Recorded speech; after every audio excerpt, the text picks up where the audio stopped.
you would expect and like to see in a younger player. A bit rough around the edges, but that's to be expected of most young players. You know, they take time to really get polished, but so good signs. Good player at the back by Isufu Dayo, but the distribution didn't quite match his earlier efforts. Here's Koulibaly of Napoli and Senegal. Now Ismail Assar, this time he's held up by Koulibaly. Koulibaly. Well, I've been a little bit critical of Senegal in recent seasons, if you like, the last 2 years in particular, is that when they've had a group, they have got a good group of players right now, so they don't always stamp their authority on the games to begin with.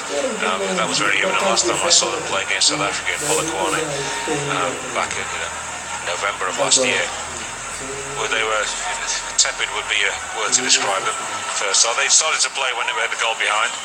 Then they went 2 goals behind, they started to play a little bit more, but the damage had been done, and seen too many times in qualifiers over recent years that similar sort of performance. Take charge when, if you can. It's very difficult to play at great tempo sometimes on the continent of Africa because of the heat, the conditions can be quite stifling, but very difficult against some decent sides to give a 1-goal start and then to take control of things. So it's something that they probably have to address to bully teams into submission early on with superior players. Sar going down, the crowd howling at the referee, rather hoping that he might have got a free kick. Yeah, young man needs to stay on his feet a little bit more, unless he's really poleaxed. Kalidou Koulibaly. Straight down the middle of the pitch this time, Salif Sane. Good challenge there by Dayo at the back for Burkina Faso. They've got a man down, and they're looking to roll the ball out of play. Actually, they haven't quite managed to do it, I don't think. I'm not sure there was enough. Yeah. The ball's actually still in play at the moment. Well, Sane picks it up, Sadio Mane picks it up, I should say, and just maybe sticks out an arm just to balance himself and fend off Bertrand Traoré, just claiming he was hit in the face. What I know of Sadio Mane, he's not that type of player, really. He used it for leverage, but I don't think it was a swinging arm. Here we go, get a look now. It's as if he maybe just poked him in the eye with his finger inadvertently there. Yeah, he doesn't actually know he's there, but he senses that somebody's coming around and he knows he's coming from that side. Good challenge by Isufu Dayo. That was that previous challenge that the crowd were trying to, or rather hoping the referee would get a free kick, but Ismail Assar has been hitting the deck too easily, I think, on a number of occasions during this game. So first stoppage of this second half, still awaiting the first goal of the match.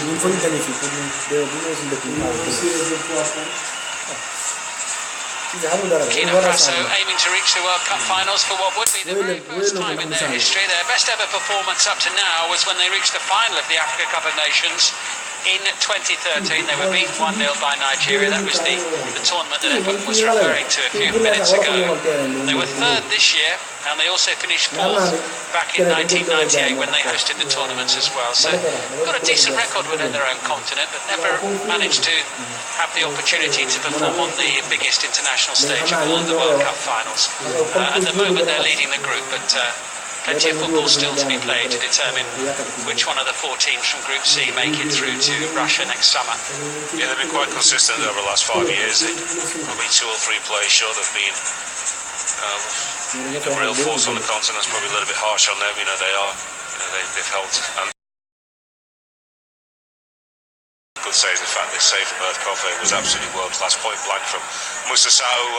Probably still wondering how he didn't score, but no blame attached to him. It was a truly world-class save. Of course, all the pressure really on Senegal here as the home team with their big-name players. What do you think Aliou Cissé has been probably saying to them at half-time here? Just to maintain their composure, to remember that even if they don't get the positive result that they would like after this game, and by that I would say dropping 2 points and it's only 1 point, or worst case scenario for them losing, of course, that the group is still open, of course. To lose here or lose at home would be a real blow for them. To keep believing that they can get things, especially if they get some opportunities, especially if Burkina Faso gained more and more confidence than Senegal. They were very good on the counter-attack themselves. They found one or two more opportunities. Yeah, the match is still to come for Senegal in this qualification campaign. They're off to Ouagadougou straight after this, so playing the return against Burkina Faso on Tuesday. Then they're away to Cape Verde in October, and finally they end up, their last game is at home to South Africa. And South Africa, the team which they lost to by 2 goals to 1, which is currently costing them and causing them a problem. Burkina Faso, apart from the return against Senegal, are away to South Africa next month. They finish at home to Cape Verde in November, so you would expect, all things being equal, that Burkina Faso will probably finish quite strongly. See, the group reaches its conclusion in November. A reminder, 5 groups of 4 teams in Africa now, this final section, the final phase of qualifying. And there are no playoffs, it's just the 5 group winners who go through to take the places in Russia next summer at the World Cup finals. The referee, Joshua Bondo, I think he's just about ready for the start of this second half. We're waiting for the signal, and he'll get things underway once more. Again, if you've just tuned in, Burkina Faso in the white. It's Senegal who get us underway in the second period in the Léopold Sédar Senghor Stadium in Dakar.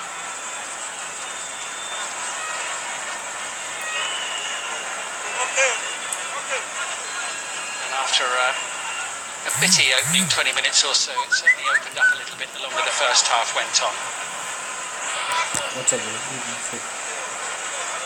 didn't really have anywhere to go there apart from backwards towards Kara.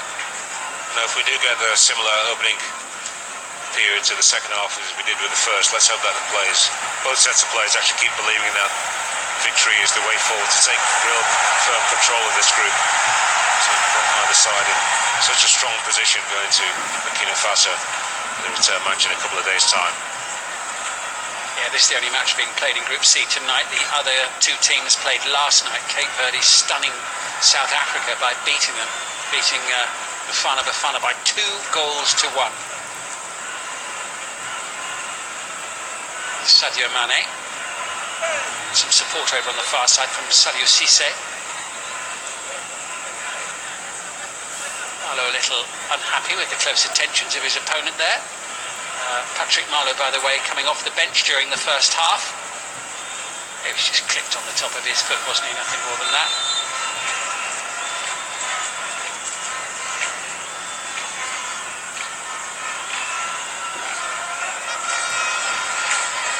Two good saves in the first half from Kadim Ndiaye, Senegal's goalkeeper. Oh, that was an untimely slip there by Koulibaly, which has left the door open a little bit. And Sarr almost overrunning it. A positive start to the second period for the home team. Well, he's dangerous when he gets in full flow, is Sarr. That's about the first error that Koulibaly's made. I thought he had a pretty good first 45 minutes. Straight into the box, no thought about whether he's going to sort of check back in. Coney does well actually not to make too much contact with him, just overran it slightly and off balance. Koulibaly knew there was a problem there the moment he slipped over there near the halfway line. Over it comes into the heart of the penalty area, safely into the gloves of Kofi. Kone had to be extra careful. He's been yellow carded already, of course, and it was inside the penalty area. Ragay takes it away from Bertrand Traoré. Via Cissé. Sorry, anybody who watched the game last night would have seen a Nigerian forward, Odiona Gallo, formerly of Watford, of course, in the Premier League, who cleverly out-muscled and outplayed 2 centre-halves for Cameroon. Got them both yellow carded within the space of about 5 minutes. Then they had to lay off him, and marvellously created, or it was crafted actually by John Obi Mikel. Got the space and was able, to then do both players playing with a lot more fear, weren't able to challenge him, and he slotted the first goal. Nigeria brought to a 4-0 victory. 2 real heavyweights of the African game there, Nigeria and Cameroon, and I mean the scoreline sort of tells you, I think, but how are Nigeria shaping up at the moment? They're looking pretty good, aren't they? Yeah, doing very well, 9 points out of 9, played solidly last night. They were expansive and creative in the final third when they had to be. Cameroon, in fairness, didn't play well at all. They're not, as I mentioned earlier, they're now playing with pressure. They're the champions of the continent.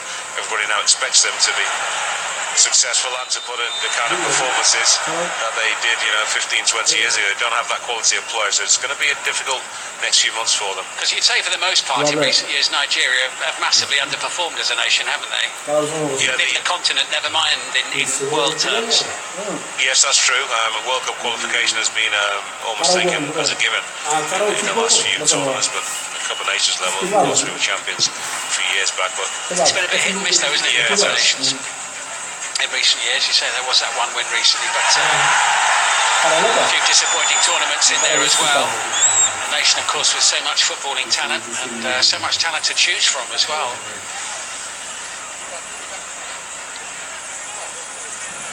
Yeah, so just talking about players who been yellow-carded defenders to try and play on them as much as you can as a striker. Koulibaly diving in there on Ismail Assar. He's had trouble keeping tabs on him in the opening few minutes of the second half. He's been on the ground a lot as Ismail Assar.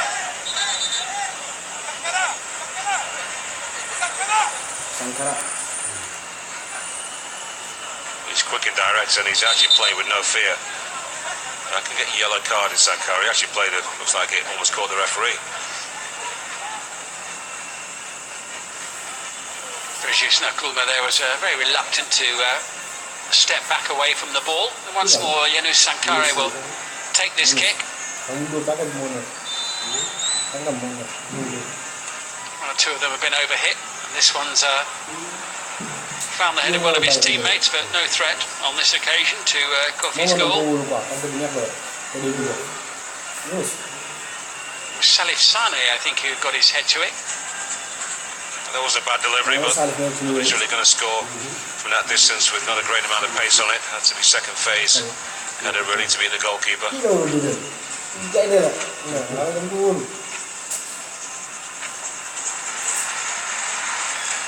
Keita Balde, of course, among the substitutes for Senegal. He recently made that big move from Lazio to Monaco. And if we'll see him before too long in the second half.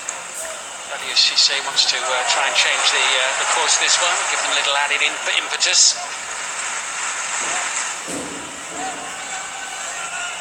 Now a chance perhaps to break away with Cyril Bayala. Bayala taking on Ouagé. Supporters arrived, and it's a decidedly wayward ball into the centre from Alan Traoré this time. Overhit and played early.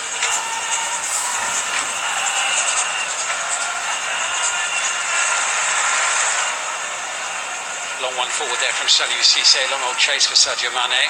Marlow there in possession now. Was up towards Nkulma. Traoré, delicately done in midfield. Okay, free kick for that robust but powerful challenge in midfield. It was Ismail Assar, we've been seeing powering up and down the wing, collective possession in the middle of the pitch. If you were to block out the faces and just go by some of the movements and the sort of energy that's been displayed by players on the Senegalese side, in fact both sides, you would say that Sar's probably one of the youngest players on the pitch and the one with the most to prove, showing great determination, as you would expect and like to see in a younger player.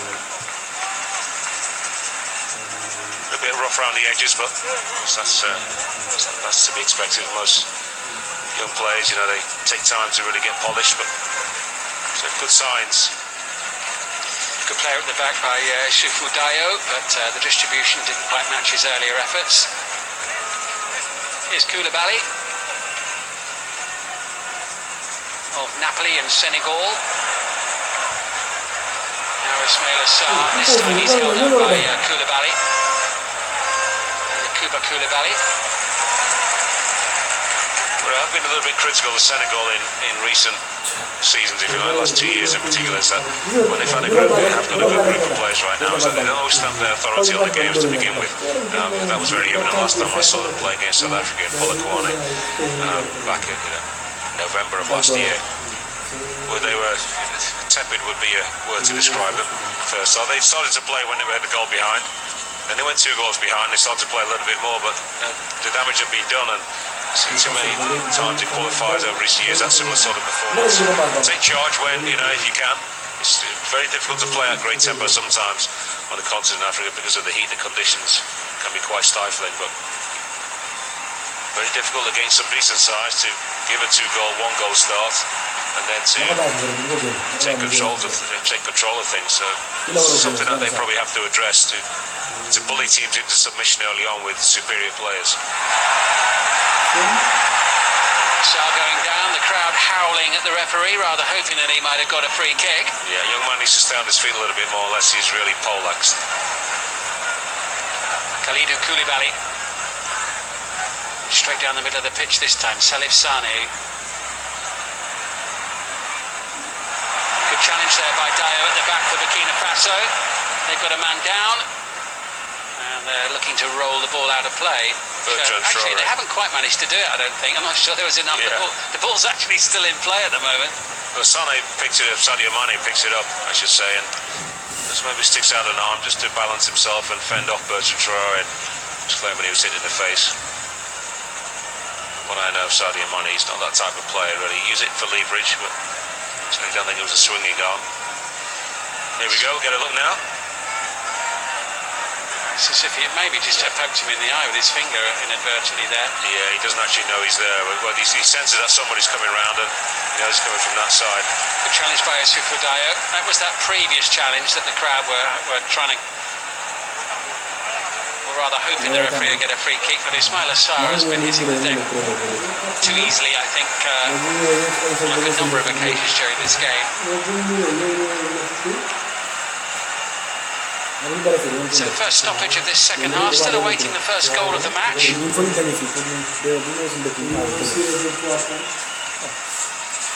Burkina Faso aiming to reach the World Cup finals for what would be the very first time in their history. Their best ever performance up to now was when they reached the final of the Africa Cup of Nations in 2013. They were beaten 1-0 by Nigeria. That was the tournament that Edward was referring to a few minutes ago. They were third this year, and they also finished fourth back in 1998 when they hosted the tournaments as well. So got a decent record within their own continent, but never managed to have the opportunity to perform on the biggest international stage of all of the World Cup finals. At the moment they're leading the group, but plenty of football still to be played to determine which one of the 4 teams from Group C make it through to Russia next summer. Yeah, they've been quite consistent over the last 5 years. Probably 2 or 3 players short of being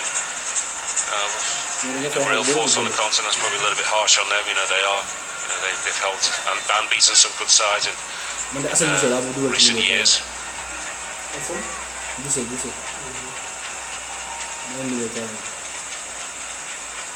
Couple of players I think are away certainly from possibly winning the tournament, the Cup of Nations that is, not the World Cup. It's there by Kara, collected by Moussa Wagué. May have just had his heels clipped. He certainly got the free kick. It was Cyril Bayala, the player closest to him.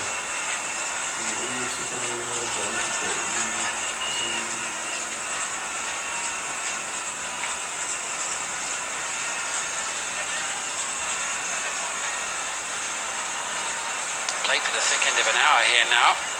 Senegal probing, but too much of the ball shown there, and Malo was able to win it back. On the move here with Alain Traoré. Keeping close tabs on him, it was Idrissa Gueye, backed up by Kalidou Koulibaly. Salif Sane has come into the game much more at the start of this second half. Wagué continues his run on the near side.